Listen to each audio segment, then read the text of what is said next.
So the Leafs are getting more and more and more good news. So first off, I wanted to touch on the Maple Leafs game last night just really quickly. That was a wild game, man. I don't know if you guys watched that, any Leaf fans watching, but that was a crazy game. I was like, they're done, they're out of it. I just flicked on the channel at the end of at the start of the third period. I was like, okay, I guess I'll watch again. And then classic Johnny T, huge save by Joseph Woll. And I don't know what it is about the Maple Leafs and being without Auston Matthews, but they just find ways to win. Like, their record is actually insanely good without Auston Matthews. It's something that I'll never be able to understand, because the Leafs are obviously struggling to score at even strength. They aren't nearly as deadly offensively. Now, you could point that out to a bunch of things, but the main part of this video I wanted to touch on, though, is that Auston Matthews is looking to be back sooner rather than later, or at least when he is back from this situation, that it will be 100% healed. Like, it's not going to be a nagging issue. Now, they have about 3 games the next 13 or 14 days and about around a 2-week span, so they have the perfect opportunity to get him right. I remember when Auston Matthews was dealing with that wrist issue he had a couple of seasons ago, and I can't remember how long it was ago, but he had an issue that was lingering the entire I think it was the season that they actually went to the second round, and he was constantly dealing with this issue. And the whole time I was like, here's the thing, if it is possible to keep him out of the lineup and just completely heal the issue, that it always makes sense. Okay, it always makes sense. You don't need to. I'm an advocate of this for almost any player. You don't have to rush a guy back to the lineup because it makes no friggin' sense. Why are you doing that? Anyways, but at the end of the day, we have a situation where it looks like he is going to be fine when he comes back. This is exactly what we want to hear. And I hate when teams rush players back. Even if you're losing a little bit, like, whatever, man. There's no point in rushing a guy back. I mean, unless it's the playoffs.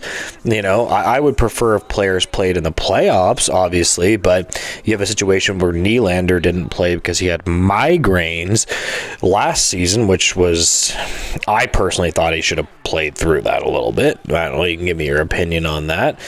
But I really don't like rushing players back. It just makes everything worse. I guess from team's perspective, though, that they probably think, well, certain injuries aren't going to get better. Like, if there is an injury that is not going to get better, then it maybe makes sense to just have the player essentially just have the player just play through it and manage it for the entire season. Now, there's been a lot of secrecy around the actual injury that Auston Matthews is dealing with. We don't know exactly what it is. It is said to be, it's not said to be his wrist, which, again, thank God it's not his wrist. I mean, he's dealt with back issues, though, right? So this is what I'm thinking. If I had to guess, I think it's a back issue, right? It has to be his back but here's the thing, though. If it is his back, how is it possible that he can get over it for sure? Because backs can be very, very wonky. I am glad, though, to see that it is not his wrist, because his wrist is what he uses, to get that zest on his shot. But you also use your back. And I'm not going to lie to you guys. I don't know if you've watched Auston Matthews very closely in the games that he's played, but he hasn't been able to get the zest on his shot, the zip on his shot that he typically does.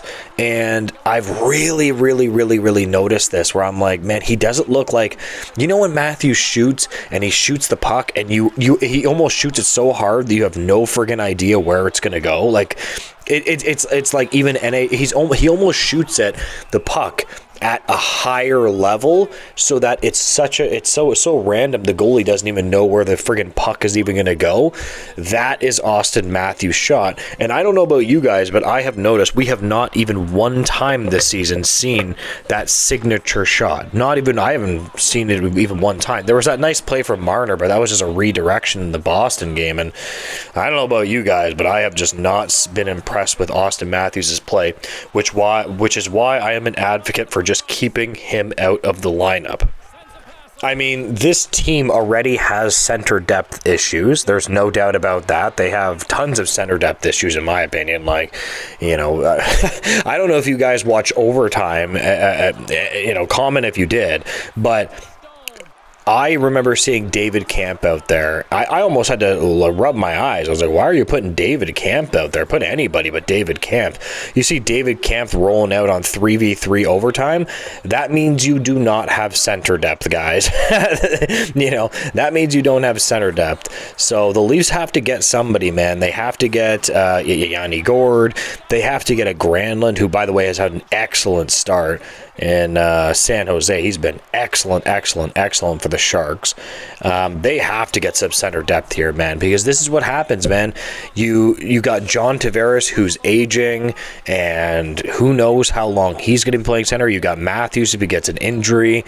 I mean, who you gonna play down the middle? Are you just gonna throw Marner there? I guess you could throw Marner there, but this is the issue. What happens when you just have players that are they just don't have center depth, and you have a bunch of wingers, and you even need wingers that can also play center as well, right? Those are very, very useful, so you can throw them. They're just very good utility players.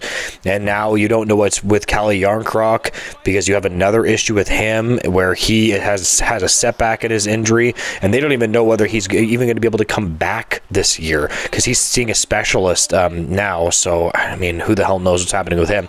So hopefully that they can wait on their injuries and do the right thing by Auston Matthews. I just want to touch on that explanation real quick. I am going to leave the video there. If you could like, comment, and subscribe, I would appreciate it. And have a great day, guys. Goodbye.